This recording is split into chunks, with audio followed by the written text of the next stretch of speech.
welcome. It's good to be able to share with you. So Vasanti and I got married because the Lord had blown up an engine to make it clear to us. And we started our married life in Australia. We loved being in Australia. And most of the time, there were times when Vasanti felt it was a long way away from anybody she knew, away from family. But we pressed on. A number of things happened in Australia. One of the things that Vasanti had as a Hindu, she'd had a horoscope, which had said she would never have children. And we sort of felt, as the year was going on, our first year of marriage, that maybe we should try and have children. We didn't know how the Lord would work, and we had this curse of the Hindu horoscope hanging over Vasanti. But on Christmas Day, 1975, we went to church, and the preacher there was preaching on the topic of John the Baptist, his name shall be John. And as he said that, Vasanti, first of all, and I received this as a word from the Lord. And we boldly went around telling our friends, we're going to have a boy called John. That was before any pregnancy test or anything like this. And we just believed it. Then, of course, as time went by, it was confirmed Vasanti was pregnant. The Hindu curse had no hold over us.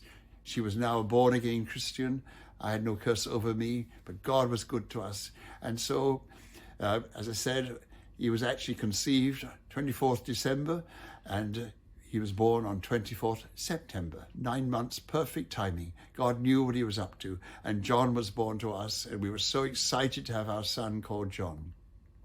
A little bit later, maybe a year or so later after that, I went into the office where I worked one day, and I was told I was being considered for a job in England.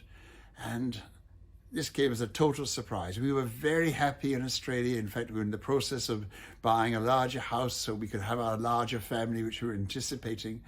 But he told me the company was considering me for a very senior job back in the engineering company in Bedford.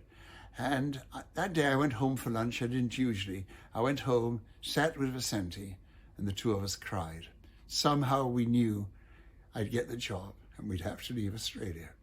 So sure enough, I went for the interview, and the interview was very interesting. There was a man, the technical director of the entire group, spoke to me, and he said something which was very interesting, which is a good reminder to all of us, that he said, Duncan, I don't know if you're going to be offered this job or not, but if it doesn't work out, please come back to me, because it's as much our responsibility as yours to make it work.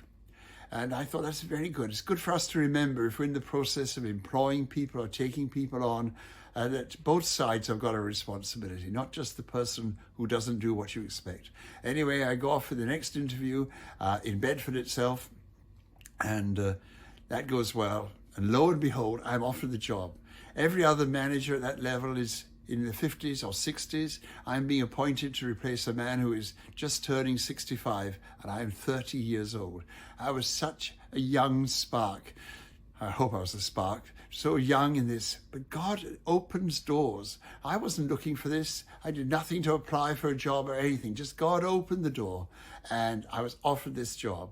And so reluctantly, in February 1978, we had to leave our lovely Australia, which we thought we'd never leave. We had to leave Australia and come back to England's green and pleasant land, cold and wet land as well. And we got to England, and there we saw our daughter was born there, and that was another wonderful miracle for us. So we now have 2 children in our home in Bedford, and we are happy there, settled down well, and enjoying being part of a church where we saw God move by the power of the Holy Spirit. Apparently, the minister of the church, when he saw us come into their church, he said, oh no, here comes trouble. And it was a bit unfair. We knew it didn't bring trouble. Actually, what we shared was the baptism in the Holy Spirit, and shared with people about that. And so by the time we left that church, that's another story. By the time we left that church, about 30 people were baptized in the Holy Spirit, including the minister. We just say, thank God we were able to stay in that church in Bedford until God moved us on to the next assignment. But God is a God who moves amazingly. And I don't know what your situation is, but I just pray that Lord will guide you and lead you, and you'll have your ears open. He talks to us through circumstances, through what people say, through opening doors which we never imagined. But he will guide you and lead you because he's got plans to prosper you and to give you a great hope and a future. God bless you.